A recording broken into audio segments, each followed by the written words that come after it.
How to get Sky Glass for Firestick. Hey guys, today I'll show you how you can get Sky Glass for Firestick. So to get started, the first thing you need to do is open the downloader app on your Firestick.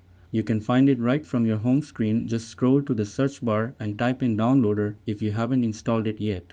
Once inside the app, head to the URL bar at the top and enter this code 130179, then press go. The app will begin connecting to the server. This may take a moment, so give it a second. It will automatically redirect you to another website where the SkyGlass app file is hosted. Once it loads, the download will begin. When the download completes, navigate to your files within Downloader and locate the file named SkyGlass app. Click on it to begin the installation.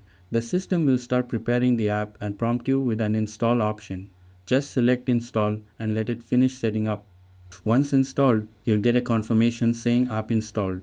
From there, you can either hit done to exit or select open to launch the SkyGlass app right away. That's it, and thanks. I'll catch you all in the next video.